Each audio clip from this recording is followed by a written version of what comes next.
Speaking of another player here, look at Zach Lavine. He actually finally accepted his fate of just, kind of being that player that's going to kind of usher in the young guys and just accept that the Bulls are rebuilding. And it's almost like he knows it's over. Like, I'm just going to collect this 50 mil like John Wall and kind of help Yeah. the young guys now. What else can you do? Yeah, I kind of hate when NBA franchises go through this. Like, you see the player in his prime, but yet he Yeah. becomes like the vet that's training guys as if he's on his way out. Like, that shit sucks. Like, to see Yeah. Blake Griffin, John Wall, there's just so many guys, man. You saw their careers kind of go down that path. But let's Bradley Beal in Washington. yeah, Bradley Beal almost turned into that. Thank God he got the Yeah. fuck up out of there. But A lot of players become that. let's take a look at what Zach Lavine had to say.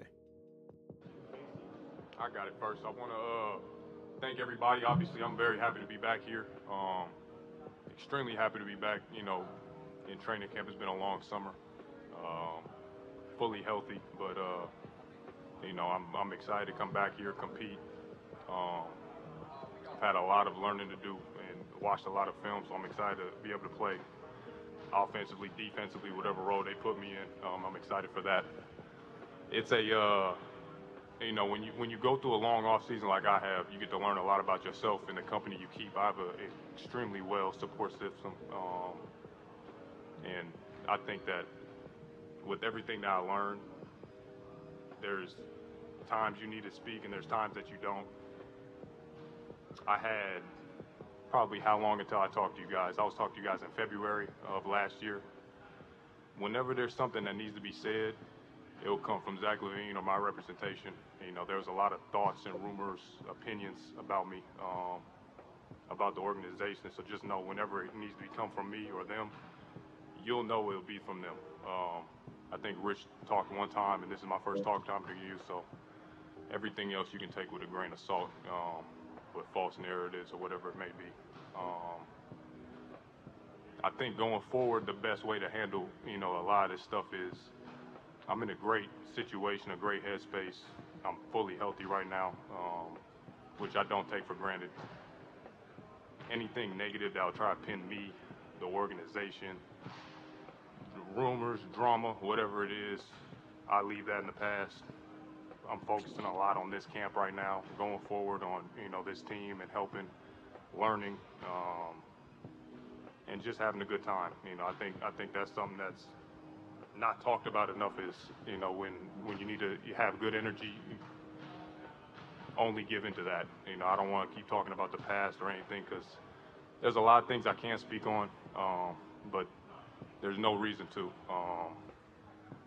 I had a conversation when I first committed to the Bulls and signed my deal here with Michael, with Jerry, AK, the front office, with the commitment that they gave me, the respect they gave me.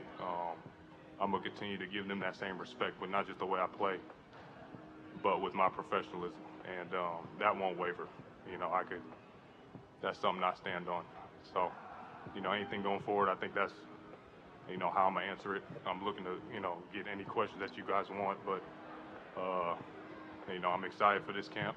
I'm excited for this year. There's a lot of things that we can do moving forward. So He sounds real upset though, because some of those rumors, I think it was kind of by the Bulls. Is he do you think he's calling out the Bulls? Because a lot of those rumors were like Yeah. saying that, oh, he didn't want to be a mentor, he still wanted to be the number one guy. But I think it's a bit of both. They kind of I don't think they realized they might have tanked his value, or the rumors, let's just say the rumors was tanking his value completely. Oh, 100%. But I think his playing style also takes the value. Zach Lavine doesn't result in winning basketball in a lot of people's eyes. Yeah, he's been in the league 10 plus years without a playoff. Yeah. I don't even think a playoff victory or even series victory or even a winning No. season. Is it a winning season? No, he had one winning season where they were the fifth seed, first year of DeMar DeRozan. Okay. Yeah. I wonder if Lonzo Ball was around, how would he had fared? If Lonzo Ball never really got hurt. Probably a better like a 6'15". Yeah, he's there this season, but I'm It wondering how doesn't he matter looks now. like. Yeah, I mean, dude, he's playing with the whole new knee, a whole new leg. Oh man, God. Yeah, this is gonna suck because Zach Lavine right now, he has too many years left.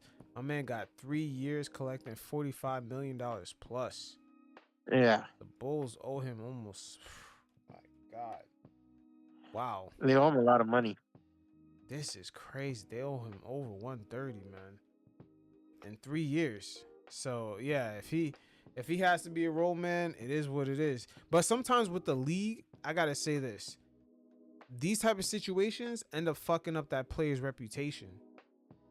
Yeah, Yeah, I don't know why, but anytime a player that got paid a lot of money and then there's a fallout and then he spends the rest of the time coaching up young guys, he never either sometimes doesn't get another contract or he just becomes a minimum player no matter what he does. yeah. Like that guy could drop 30 for a month and he becomes a minimum player. Yeah. It just doesn't make any sense. Even like when we seen John Wall, like on the Clippers, we saw he could still play, but it was like, man, they're just Oh, John Wall, they got up out of here pretty quick. yeah, they just made him a minimum guy and that was it. Yeah, Like, yeah, we're not paying you any more than the vet minimum. And then even that nowadays, a lot of teams are like they don't even want to pay that no more because that's not no, even fuck that's no. not even a low number. You could just get a second round player. Yeah. Shit, that's kind of crazy. That's just not even a low enough number. But yeah, man, we'll see. Chicago is just,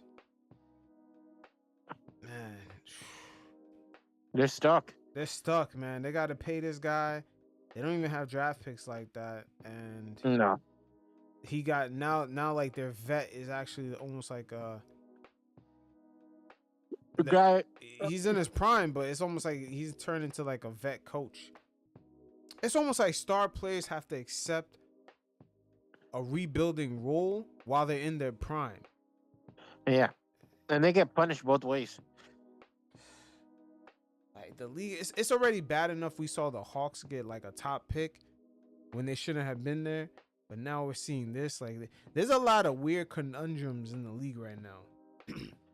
The league is making it tough on a lot of like teams that want to tank, but now they can't really because the Hawks shown that like a play-in team can get the first round pick. Mm-hmm.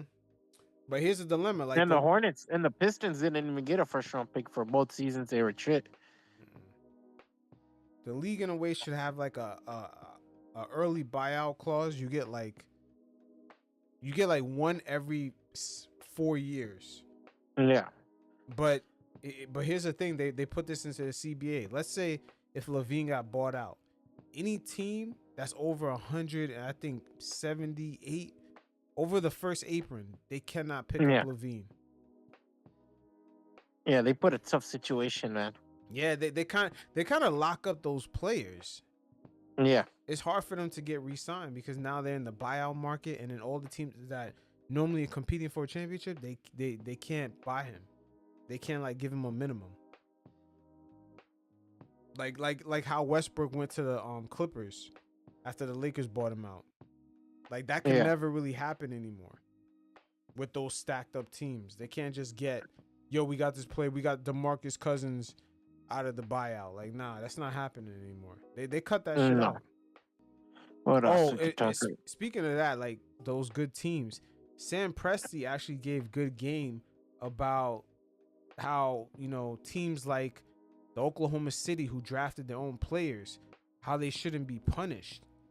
You know, the way the league is set up nowadays, if you draft well, if you grab a couple of good free agents, you have a stacked up team, they kind of punish you with the way they set up the CBA, forcing you to give up some young players. Yeah. So this is what he had to say about it. Check it out. I think the thing to note about the rules are that a lot of the expansion rules relative to the personnel stuff were written in like 1980. They haven't been changed since 1980. So, and one thing that we know about Adam Silver since he's been the commissioner and I think he's done an unbelievable job of this, is he has modernized the league in every single possible way. I think we're the most sophisticated league in a lot of different ways. The idea of like working off a set of rules that were used when Bird and Magic were rookies, I don't think that's going to meet the smell test for his administration. I also think, again, we've come a long way and a lot since the world has changed since that period of time. One thing I think the league is really focused on as well is if there's a team or teams that are well managed, you're not going to be randomly disadvantaged. And so I think if that ever comes about, I'm sure there'll be plenty of focus and work to make sure that there's parity of opportunity and ultimately fairness about those rules. And also, team building is so much different than it was at that point in time. But those rules made it through 80 to 2004. And I'm sure, every step of the way, Adam has looked at every square inch of the league to make sure that it's fair, but it's also modern. And I'm sure they'll do that again. But that may not ever come to pass because I don't know if they'll ever decide to do that. Yeah, I like the way he put it. They're still living off the rules of when Magic and Bird was a rookie. Yeah, when teams are a lot smaller or everything like that. That's facts. And they just implemented the 3-point line. That's crazy. Roster team building is still constructed off the year that they added the 3-point line to the game. Yeah. Yeah, they definitely need some fixing. But, 100%. But they also don't want to be baseball or soccer where the people with the most money can buy the best players. No, but that's not the situation that's happened here. They've been responsible, and that's what he's mentioning. They've been responsible. They drafted their guys. They only grabbed a few players. You know what I'm saying? And it wasn't even at the craziest prices, but yet they're being punished because he still has draft picks left over, and at some point he can't re-sign like all their young players for extensions. So they're gonna have to like let them walk or trade them. So they are kind of being punished in a way under this new CBA. Because remember, Presti was racking up all these draft picks before everyone knew the new CBA rules. So now like this is hurting the Oklahoma City Thunder. This is all like them having all these draft picks left. This is gonna come back to bite them in the ass. 25 first round. They have so much. I don't know if they know what to do with it. Yeah, they got other teams. Let me see, what is this? Wow, they got first and second round. And you know what it reminds me of? Remember the episode of SpongeBob when they make the colorful patties? And SpongeBob's like, we don't know what to do with the money, so we start burning it. Mm-hmm. Like, that's how I feel like the Oklahoma State Thunder will have to do with the draft picks. Yeah, wow, they got way too many. Way too many. And they're all coming up now, like back to back years. 26, 25, 28. Like, wow. And then they own favorable draft picks too. Yeah. Like, I'm looking at the 2026 first round is more favorable of OKC or Houston and Clippers. Yeah. Wow. Like, most of the stipulations are favorable to them. Yeah. But yeah, these are going to be interesting times in the league because even with the Knicks, the way they lost Hartenstein and the way they kind of had to finesse to make all these trades is because they kind of had too many players. Like if it wasn't for these new rules, I don't think re-signing Randall would have been as big of a deal. You know, so it's like they punish a lot of teams for doing good. Mm-hmm. The fact that the Knicks found Dante DiVincenzo at a discount for $10 million a year, that came back. They had to use that smart move as a leveraging piece to get rid of a guy that they couldn't pay. So in a way, like the rules are kind of punishing teams for being too smart. Yeah. Because I think right now, no team wants to just have a guy walk away in his last year. No, 100%. Yeah, so this is... You'd rather just extend him and hope to get a trade, you know? Yeah. And this is where it's gonna be interesting to see what Minnesota does. Yeah. Orlando, are they just gonna let him walk, or it's a lot of decisions, man. A lot of fucking decisions are gonna be made. Somebody's gonna lose. Somebody's gonna walk for free. It's just who knows? It could be Nas Reed. Who knows? Yeah.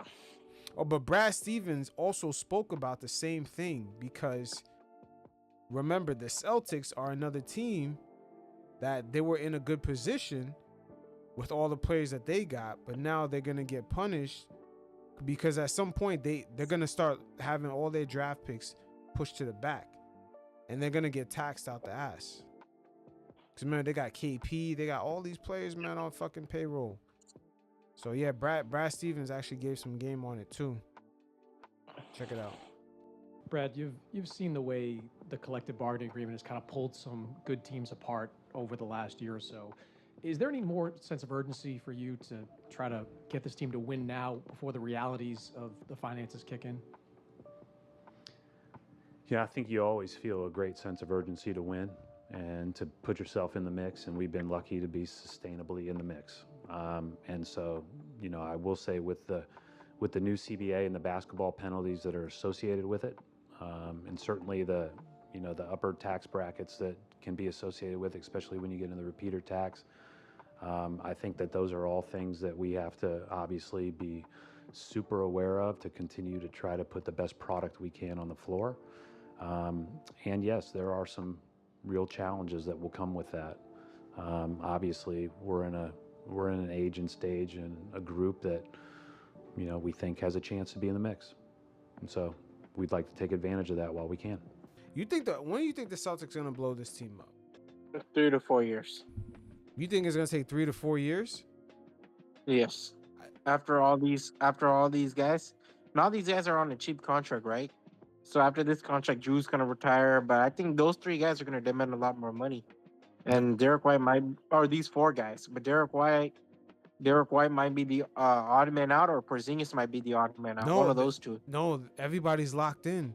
They Yeah, that's what I'm saying. I'm saying after this contract, after all their contracts. No, fuck that. Nah, it's way too much tax money. Yo, they're gonna be $20 million. No, like $30 million into the tax. Yeah, and it's gonna keep going up, man. Like they I wouldn't be surprised if they broke it up after next year. Like it's just too expensive. They might have to. And then I think that odd man out would be Kristaps Porzingis. KP, let me see. KP, yeah. He's not healthy. Yeah, he's not healthy. Yeah, his contract finishes 2026, so he would be out. Yeah. But even with him being out, right, before they re-sign any players in that offseason to fill up the rest of the roster, they're gonna be over the cap by 20 million already. Yeah. Like, that's fucking crazy. This team is way too expensive. Way too expensive. And then they give Drew Holiday the extension, Derek White the extension, and then Jason Tatum and Brown, of course, got their super maxes. Sheesh. Oh my God. And they got the real super max. But